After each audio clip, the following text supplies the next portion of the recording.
分身サバ置いてください。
And now for our feature presentation.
Welcome to the Thinking Man's Templar, the place where we say one red pill life far outweighs a billion blue pill lives, and where the soldiers can come in from the war, remove their armor, drop their swords, and have conversations with like-minded men. And indeed, once again, gentlemen, I am at your service. Today's conversation is, well, before I start, I want to apologize for not dropping videos lately. The last week or so, I've been just in my mind about things and just wondering and just thinking and pondering. And I'm at the point where now I'm ready to discuss what my thoughts were. I've been real busy and things like that, but my apologies to you gentlemen for your patience and always participating in the, chats and all of that. I was watching something today that was really interesting, and it sparked a thought to me. Multiple thoughts I had, right? So this might be a video about multiple things, but I'm just going to let it go, right? Today I was watching an interview in regards to the ball player Kyrie Irving, right? And Kyrie Irving was after the game, I think this was yesterday, and they were asking him about how it feels to have your teammates back and you guys getting the opportunity to get into the playoffs and how does it feel, blah, blah, blah. And Kyrie kind of went into a tangent about how he feels about the world and the current state of humanity and things like that, and love and God, and just went into this real conversation that I can tell was too deep. And every time you see the clip, it's usually edited down. They don't really let him get to the gist of what his point was, especially when he started mentioning God, in this devilish land. They hate people with influence to ever talk about God or ever give reverence to the Most High, right? And it sparked a thought in me, brothers. I thought, how many minds, how many intelligent minds, how many potential doctors, how many lawyers, how many mathematicians, how many inventors, how many critical thinkers have we lost to sports leagues, corporations, who'd rather you dumb yourself down just to have a physical attribute of playing a game really well that holds no significance at all. But what you do with your mind, what you do with your academics, your intellect, is what translates into empowering your people, right? Instead of just playing a fucking game. And I thought to myself, what is the end game for black people? So-called black people. Like, I don't see an end in sight. We could have had so many men who could have been doctors, who had the influence to become a doctor, or at least the inspiration to become a doctor because someone else near him was a doctor. But all we have is older men inspiring younger men to keep being an athlete, to keep wanting to be a rapper, right? And it's like in the influence of showing something enlightened. But a black man who has influence showing a more enlightened version of himself is usually when you notice our black celebrities mysteriously pass away. Every time. As soon as they might start as a rapper or they might start as an athlete, and then they begin to elevate their consciousness, all of a sudden they missed it. They have to die. They always die young in a weird, mysterious manner. Right? Kobe Bryant was just starting to elevate his mind into stocks and finance. He probably would have been one of the brilliant minds that was being suppressed by sports, right? A savant. Once you really looked into his background, if he really had the opportunity, he was going on like finance Bloomberg and having interviews about stocks and investments. And with his influence, do you know how many minorities would have been following in his footsteps? Because of who he was, when in his enlightened version, not the version that the white supremacist structure cultivated for him to be prosperous at, right? The sports entertainment realm. No, he moved into the financial stratosphere, right? And was making money off investments and beginning to teach on it and explain another side of the game to young black boys. And they did not want to see a black man be able to have that much influence and actually speak on things that empowers you. You got to realize how much these people hate you, man. Think about it. Michael Jackson started to become more of an enlightened savant as far as history and culture and speaking up about the truth about what's going on in the world. His influence would have changed the trajectory of things if he was able to get a microphone and some time to freely speak his mind. He was beginning to warp the music industry with his note, because he'd been in the music industry so long, he knew all the ins and outs and all the business, and he was beginning to put the industry on his ear financially because he was making power moves. He was elevating beyond just making music. Now he was starting to infiltrate and buy the Beatles catalog and show and get masters and really put these record labels on their toes, man. Prince was doing the same thing. Why is it always when we begin to elevate our consciousness beyond the realms that were given to black people automatically? Sports and entertainment, that's your home. That's where you stay. That's where you divvy around. You can play in those realms all you want. You can get your crumbs and your little dollars, and when it's all over, that money will return to us one way or another, right? But the minute you start to influence black people to think bigger, think deeper, become critical thinkers, understanders of different realms, finance, global politics, science, now you're a problem. How many black minds have we lost to these leagues? How many potential minds have we lost to the pursuit of sports over academia in the black community? How many minds have we not allowed to blossom in the arenas of the arts, math in school, in high schools?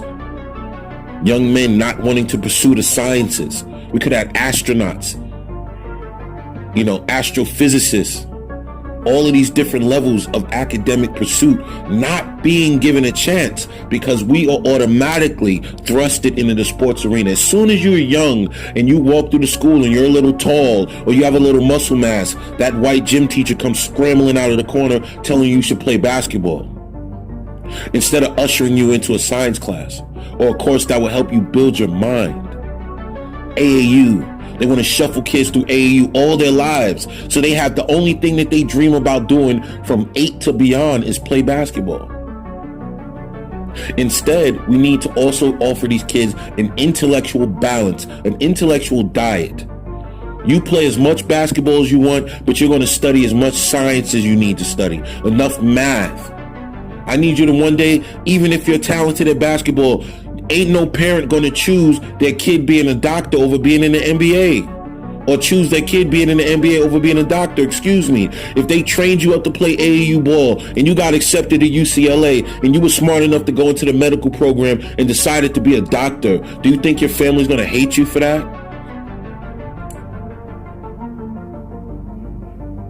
What parent wouldn't want their child to be a doctor? What if you just changed your mind after high school? I don't think I'm gonna go play sports, but I think I'm gonna get pre-med as well. And take that seriously. I remember these commercials from when I was younger, and the phrase of it was, a mind is a terrible thing to waste. And what black people are taught and trained to do by lineage is waste our minds. Young. While other groups are putting their kids on the chessboard of life properly, where they can fall into the arenas and continue to push the legacy forward economically as a group, while our kids are automatically thrusted into the belief of playing sports, the fantasy of sports. It might as well be a fantasy. That fantasy of the sports figure, they make him almost larger than life, right? You can name 200 basketball players in their statistics, but you can't name 10 black doctors right now, off the top of your head. And neither can I. This is the mark. That right there should tell you that the athletics is being purposely marketed to us this way, right? See, the young white boy, he might play basketball, and he might be pretty good. But at the end of the day, he still has a balance. He can go for finance, or he can play ball. But more than likely, He has the practical understanding of the reality of the situation. His parents might suit him to understand that, hey, you have a better chance of being a financial analyst than being a pro basketball player. And he might understand that reality and say, you know what? I'm going to take this seriously. Once I get to my education, I'm going to go into the financial side of the game. And then that's how he becomes successful in the future. He chooses reality over the fantasy. See, black people have been sold so many fantasies. Everything about us is extreme, overdone. Nothing is within the realms of reality and practicality. Everything is blown out of proportion, right? Everyone that's successful that's black is on your TV screen living larger than life, right? None of them in a practical arena. And that's the problem. We over-sensationalize this shit. We don't give our kids a chance to imagine anything else. We don't give them a chance to dream to be anything else. We don't even give them an opportunity to dream. To dream without the restrictions of the indoctrination camp of educational systems and the home system and the single mother household. See, because black people were constructed in a way where we can be moldable and useful idiots to the system, to the matrix itself. We are molded and grafted and raised a certain way so that we can be useful to the system itself. We can be of use to the corporate mechanisms that surround us. You bring up young boys in a home without a father. He's built up in a world of fantasy created by his mother. And he's being able to be easily indoctrinated by outside forces, where a father would block that child from that with them heart-to-heart sits-downs where he kick that reality to you and tell you the truth about where you live, where you're from, where you're going, what you can do, what the world is like, so that the kid can have a good understanding of the balance that's needed when he dreams. When he's imagining his future, he can imagine it with practical balance, not an over-sensationalized push, all or nothing push to be a rapper or be this basketball phenom, right? All or nothing. If I don't make this, I don't know what I'm gonna do in life. That's what brothers used to say when I was coming up. This music gotta work, or it's back to the street. This basketball has to work, or my mom won't get a house, or we ain't gonna make it out of the ghetto. We were literally force-fed this mantra: get rich or die trying. You know what I'm saying? We were given this overblown, this anti-reality basis of how you pursue your dreams. We don't even dream in a balanced manner.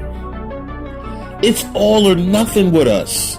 And most times it ends up being nothing, right? It's only 400 players in the NBA. So how many players end up having nothing? It's only a small handful of artists that are really, really successful. So everybody else got nothing.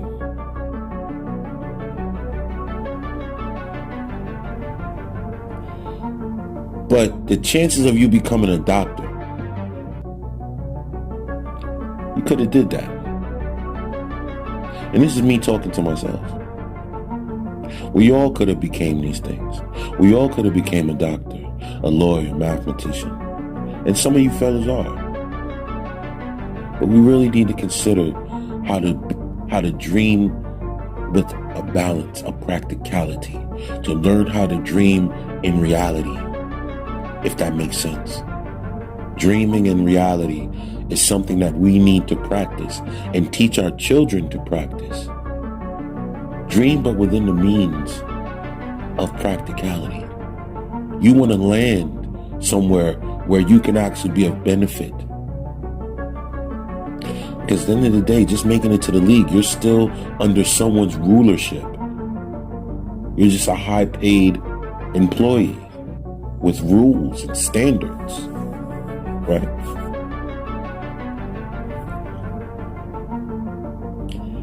Another concept that I was pondering on over the last couple of weeks is fellas need to realize something is so important that can make you or break you as a man is understanding that it's just pussy. It's only pussy. It's only sex.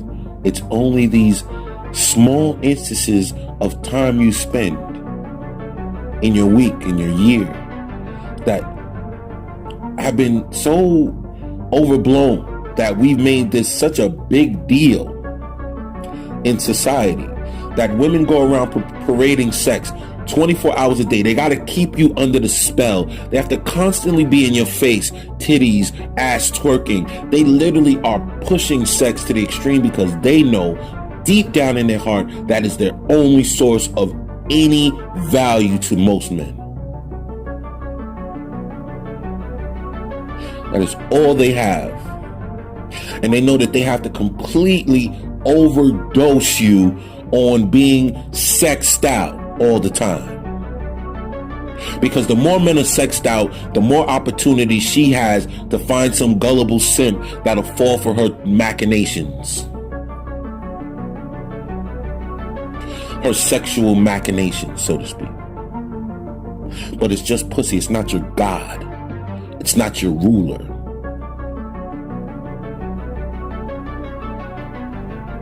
We have to realize it's not that important. And I think every man should go to a different country like Brazil, where sex can be on the menu at any point, at any time you want, in any form. And then you can show how much discipline you have as a man when you choose to keep walking your path. Because then you realize what it is. It ain't nothing. It's just something you do. Like playing Xbox. You see what I'm saying? No pun intended. It's just something you do to pass time. With these women, in another day, in a perfect world, yeah, it was something useful to it, creating families and bloodlines and legacies. But now dealing with these modern day harpies, they have reduced sex to nothing more than glorified sit-ups and push-ups, a workout. That's all it is. Glorified masturbation, using her body to jerk off with. That's basically what they reduce themselves in society's sexual view. The way society views sex has been trivialized to nothing. Because she makes it nothing. She's reduced it and over-sexualized herself to now where men are actually becoming numb to her sexuality. Where they're surprised that men aren't as gullible as they are. And it's not working like it used to. What did you think was going to happen? Did you think you'd be able to parade yourself around naked all day and men would completely be horny all the time for you? Or eventually, just like any other dopamine or any drug or anything that you overdose on, you begin to become numb. You build a tolerance for it. Men have literally built a tolerance for women now.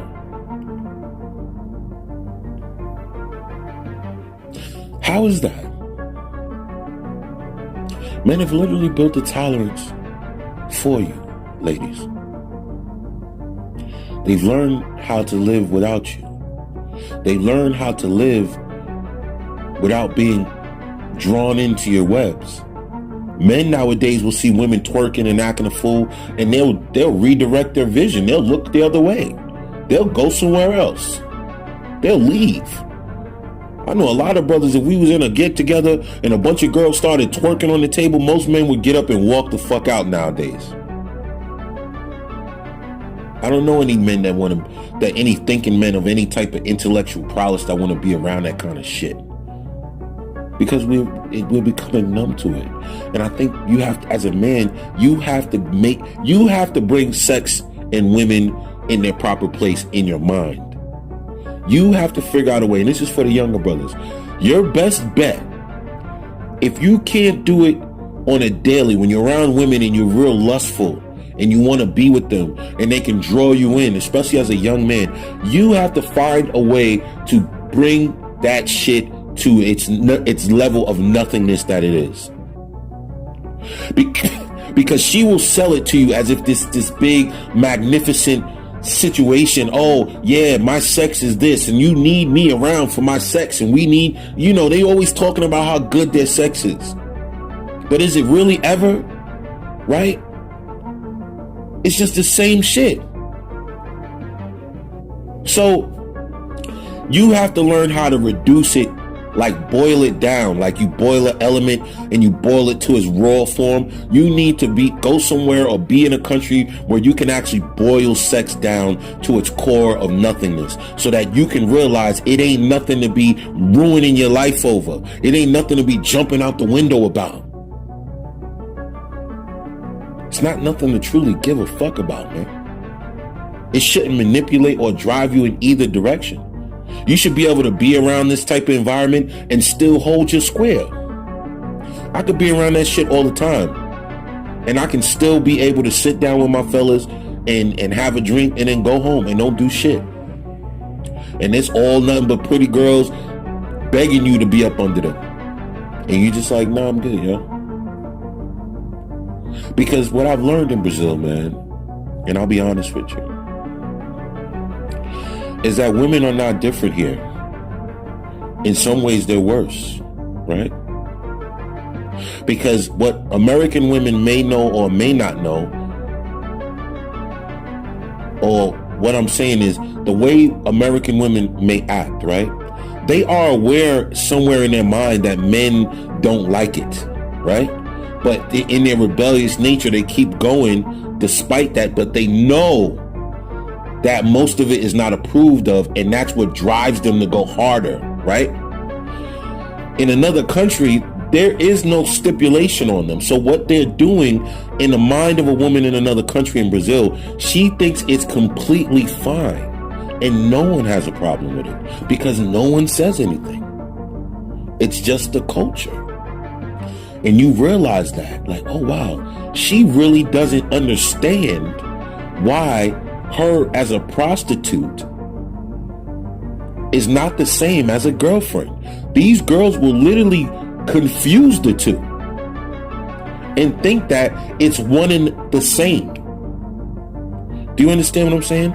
They'll believe that it is one and the same because no one here in this culture believes that there is a line drawn between the two. Not saying everybody doesn't, but socially, it's not. She looks at it like she's just dating, which in itself is like really strange. But it helps you, it helps you to put them in their proper place as a man. You should be able to shrug that shit off at all times. You should be able to look at that situation and know that this is nothing worth more. It's all about what you really feel like spending, money or time. You can make more money. You can't make time. You understand what I'm saying? And as a man, you need to know that your time is all you got. I'm all about keeping my time, precious hours and minutes, to myself. Not wasting them with someone else. And not getting the return on my time invested. You have to be very careful with that mixed logic that people have about women. A woman that takes your money is probably wasting some of your time too. But what I'm saying is, giving money away versus giving time is always got to be your main perspective when dealing with women. And I'm not advocating for prostitution or anything. I'm just telling you to make a smart, manly decision. Because once you reduce women to what they are, and you see them for what they are, and you don't allow them to bloviate or explode them or multiply or magnify themselves to a greater being that they are not even built to pretend to be.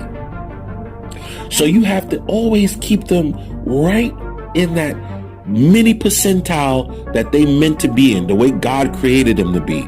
You're supposed to be a small fraction of a man's mind, his mind's time, his energy. You were not meant to be that invested in. Women created this society through the rearing of simp men, right? They raise the men up to glorify them,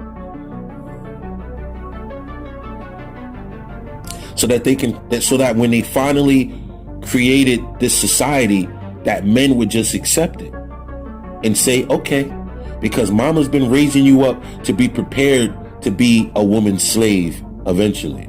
So when women start putting men in chains, invisible chains, by ways of lust and manipulation, then these men don't even realize they're actual slaves, right?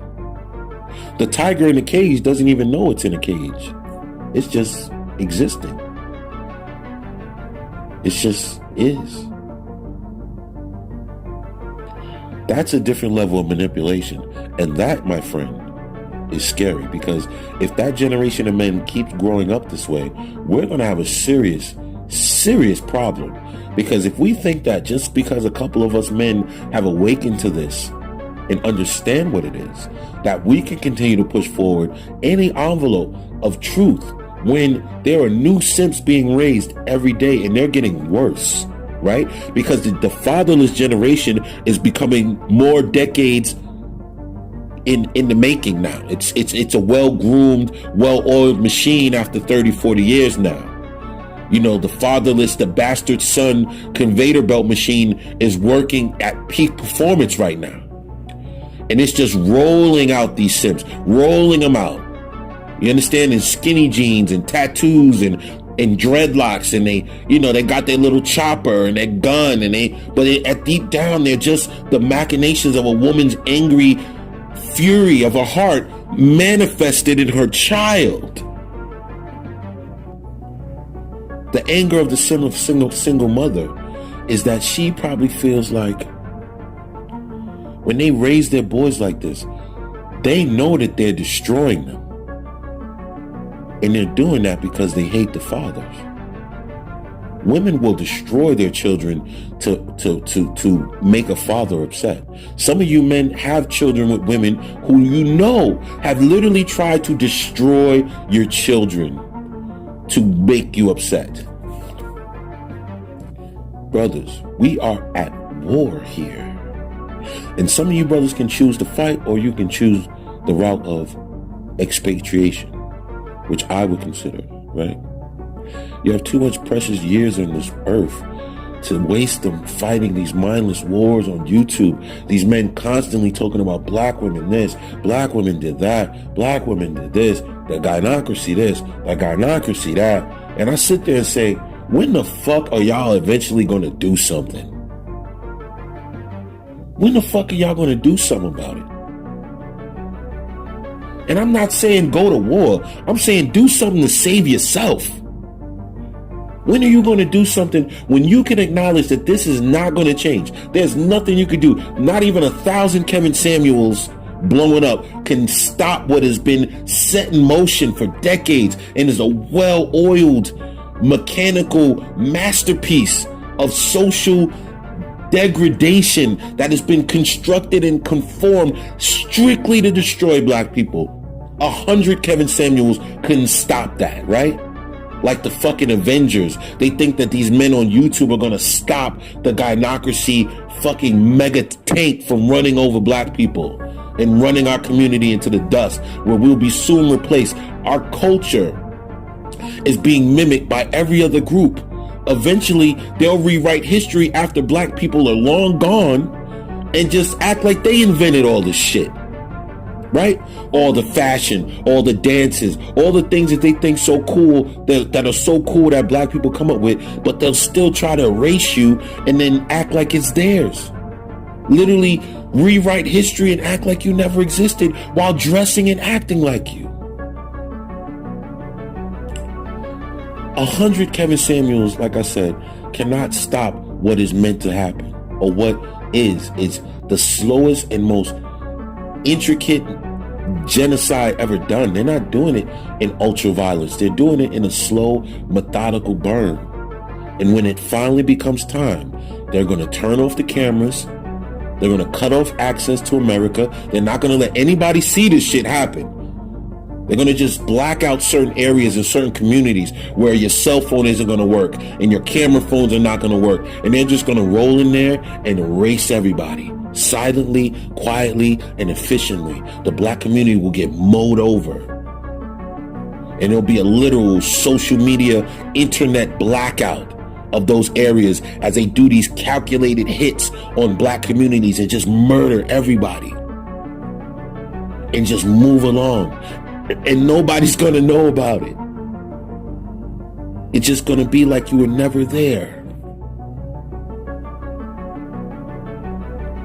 She's been a mechanism to do that. So why ask why if you men will continue to fight that war instead of finding some happiness for yourself, some peace? Please, I implore you, gentlemen, it is so much more that you can be doing outside of listening to these dudes on YouTube. Keep beating you in the head about how and what you're going to do when the black woman comes for you, like Hulk Hogan and shit. The big back black son. You know what it is. I teach you men that it is a bigger game out there than wasting your mind online, on YouTube, going through countless guys talking about the same shit. Bro, I don't listen to red pill content like that. I only listen to the top dudes that I really like, or I listen to more deep level truth, unplugged, just, Days of Noah, channels like that. A Call to Uprising, these are the channels I have to listen to because I need to hear truth, right? I don't need it to be based on what women are doing, even though they're doing things, and it's good to be hyper aware of this, but at some point, you have to find your way outside of the war zone, right? You know what I'm saying? It's like you have to find a way to avoid the battle. Like if you ever play Call of Duty Warzone, when you jump out of the plane, you have to find a way to land where you can have some time. You just don't dive where everybody else is diving. You know what I'm saying? You want to give yourself a fighting chance, so you go off in the cut and you gather up your resources, get yourself together off the beaten path. And then when it's time for conflict, you're already ready, and most of them have been already taken out. So you don't have too much work to do, right? But what I'm telling you is we have to learn how to navigate this game differently, because if we don't, we're just going to find ourselves re-accessing the same community, the same mentality. You're eventually going to find yourself around the same type women, right? No matter what race or what country she's from. You have to deprogram yourself to even being attracted to that kind of shit, right? You have to deprogram yourself to not be a lustful fool. And trust me, women hate that. When they can throw all of their entire sexual arsenal at you, and you're still under so you have so much control of your masculine frame that you're not even affected by it. You're not even open. You're not even tripping. You're just like, whatever. I'm not under your spell anymore. You know what I'm saying? I would tell you like this: Brazil is great food, great culture, great people. But if you are a simp, this place can be your worst nightmare. And I'm telling you, when I see these simps out here, these guys are going through it, man. You understand? These women are playing these dudes like puppet master. And the sad part about it is that these same dudes will go online and tell you that they doing some fly shit. They're going online, they're showing their little prostitutes, and they're acting like they're doing something. And I'm sitting there like, dog, why are you showing this girl off like this? Why are you showing her off to these thirsty simp motherfuckers that's going to come down here and get their pockets obliterated and get violated, probably get fucked around and set up or robbed or some shit? Because you out here flaunting these prostitutes that don't give a fuck about none of you niggas. And then they want you to make these cats want you to believe that that's the fantasy world. That's a fantasy, bro. And when you get down here, if you come and you still got that mentality, that fantasy will destroy Everything you think you're doing out here. I know dudes out here with multiple kids, right? With multiple chicks that are literally in a financial rut in Brazil because they had too many kids with Brazilian girls. Isn't that some shit? Because they came down here wilding with their dick on smash, not thinking, and then they found themselves put in a bad situation. Brazil is not one of them places like that. It's too much crime. It's too much shit. If you can have a chick lead you by the nose up into one of these little sketchy areas, bro, because she say come see her or whatever, I bet you have somebody up in your ass, bro, and you probably getting robbed for some shit. This shit ain't sweet. As a man, you can't, as a black man, a so-called black man, you cannot afford to be a simp overseas. You cannot afford it. You cannot afford to move the same way, right?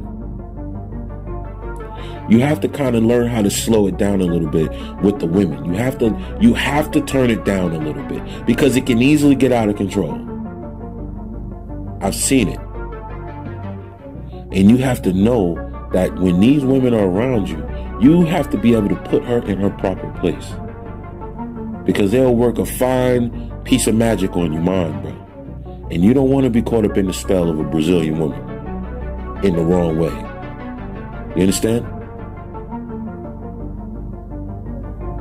Especially in Rio. Maybe in other places it's different, right? In other places, there's different energies, there's different communities, there's different kinds of people. So it's not as over the top as Rio. Rio's an enigma of a place, right?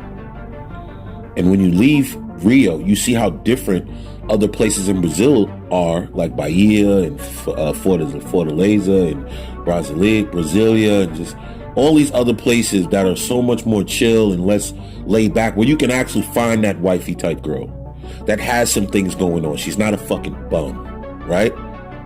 Some of these girls out here believe in their minds, just because they're cute, that they don't have to do shit. And that all you're going to do as a man is sit around and pay her fucking bills, bro. And they will come at you with the most basic game I've ever heard in my life. Because I believe, and I always say, men, especially black men in America, are, if they are unplugged men, actualized men, have been trained in the manipulations of women to the highest degree, that they can see all of the bullshit coming from a chick in America, that when you come to Brazil, their game is so basic that it's laughable, that you almost get insulted. Like, damn, are you insulting my intelligence right now with this bullshit you're running by me? Even though it ain't, the money ain't about shit, it's just the fact that you think I'm fucking dumb. And that's what I tell brothers to be prepared for. That's the game that gets run. I know brothers that got good girls and girlfriends that got jobs, make good money, and those brothers are extremely happy. But there is this high population of bitches in Brazil that are cute, but they ain't shit when it comes to anything. You understand? You listen to some of these bitches and their whole conversation is sob story after sob story after sob story after sob story. And you as a man have some testicular fortitude to just like brush that shit off. Be able to just cut a conversation when a chick just start going into that money shit. What? You need what? From who? From me? And just dead that shit, man. Right then and there. Because they'll run that shit on you crazy, bro. And that's not just Brazil. That's a lot of these places, man. You have to be very, very smart. You have to be very, very in tune with who you are as a man. And you got to know what you're getting into. And you got to be able to protect yourself from that shit. Because this can be a place where you can come and leave with a really bad taste in your mouth. Right?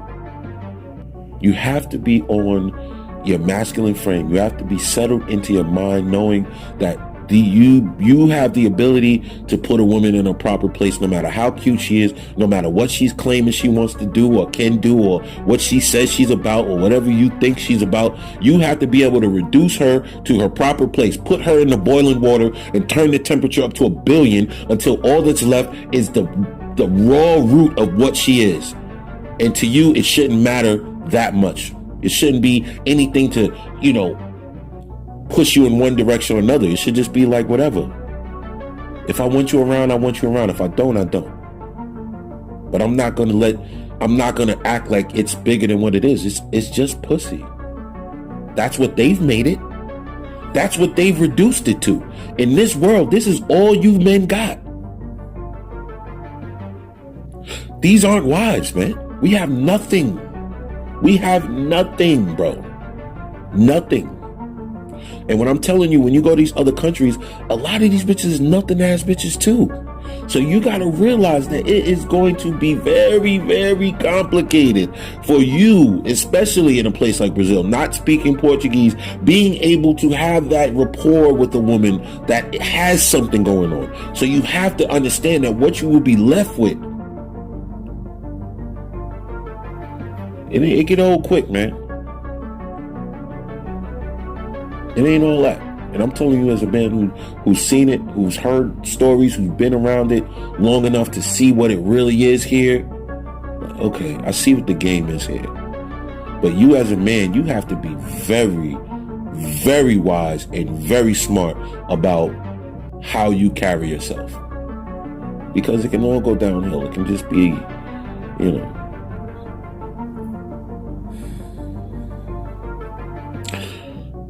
I got another video coming, brothers. I'm about to get back on my square. I just wanted to make sure, let y'all brothers know I'm still here. But I just wanted you to, this is just a bunch of things I was thinking. I was just randomly caught up in so many different ideas and just, you know, going to school and thinking and you know, you just get in a point where, like, when I'm doing these videos and I'm really going into these concepts, you ever heard of the phrase or the saying, if you stare into the dark long enough, eventually something's going to start staring back at you. And what I have to do when I'm going digging into these places and finding these clips and, you know, listening to this shit that I got to listen to in order to deliver it to you guys so you don't have to, right? You don't have to inject that or go find that, or, you know, you just come across it and then we unravel it later in a video. That is something that I have to do. And it becomes very tiresome, especially when you're in a place like Brazil when I'm like mentally away from it, you know, for the most part. But I have to still research and go through it so I can deliver the proper layout and commentary for you men, because what I'm about is the inspiration, the way to get out of the game, right? The way to get free. That's the blueprint. Get out of the corporate world. Get remote. Get a skill that you can do remote. Get in a truck. Get off the road, minimalize your material gain, your material things, save, become an owner of a truck. And then at that point, you'll be making so much money, so much fucking money as an owner op, that you can park that truck for 6 months and go live somewhere with no fucking problem. You understand? And maybe hire somebody to drive for you. And then you're just living off the fucking fat of the land, man. It's ways to do this shit. But I need you to be inspired. I need you to know where you are so you can realize that they'll paint beautiful rosy walls and make the house look beautiful and elegant. It's $1 million mansion that you're living in. They'll make you believe that America is this $1 million mansion on the coast of Malibu off a cliff and ocean views and panoramic oceanic sunsets, but it's on fire. And it's like they're trying to sell it to you for a discount, but it's on fire. They're trying to make you take a tour in a mansion, but it's on fire. It's literally on fire. It's in flames. What good is it? But they want you to believe that it's still worth something, and it's not, bro. The women, anything that's in it, the house, you know, the country, everything within the country, right? The culture, the people, the food, the women, all that shit. That's just the things that are in the house that are burning too. Yeah, that's a 85-inch flat screen, but it's in a burning house. Yeah, that supermodel girl on IG's like a Lamborghini in the garage, but the house is on fire. So what good is the shit? It's all burning. So I need you brothers to really look around you and see what it is so that you can make the moves. Make the moves. Just do it. Just realize that this ain't the way we meant to live, brothers. They done set us up wrong. They done pulled the perfect bait and switch on black men that they can do all of this racial shit and all this police shootings and get you all emotional about being in America. They rather you hate America, because if you hate America, then they form some type of Stockholm syndrome, because you hate the racism, you hate the crackers, you hate all that shit. But then now you develop Stockholm syndrome, and you don't want to leave. Because they've already convinced you that they beat you into such an emotional abyss being in America, that now you feel attached to it, like you need to defeat this final boss in a video game. But when you beat the boss, you still get nothing, and by that time you'll be fucking 65 and 1 foot in the hole, man, and stressed out. Fuck that, man. I ain't going out like that, and neither should you. I hope this motivates you guys going into Monday, going into the rest of the week, to really start to put your minds to work, man. You know what I mean? I got nothing but love for you, brothers. I got nothing but respect for you, and I want to see you guys win too, right? Again, this is the Thinking Man's Templar, the place where we say one red pill life far outweighs a billion blue pill lives, and with the soldiers, they're coming from the war, remove their armor, drop their swords, and have conversations with like-minded men. And indeed, gentlemen, once again, I'm at your service. And as always, I want you to cover your six. I hope you enjoyed this video on your ride to work, or in the gym, or sitting home just meditating in the dark, man. I hope it gave you the motivation and the sound of my voice to push you in that direction, to do that research, to figure it out, man. There's a plan for all of us. Let's make it happen. All right? One love. TMT. Peace.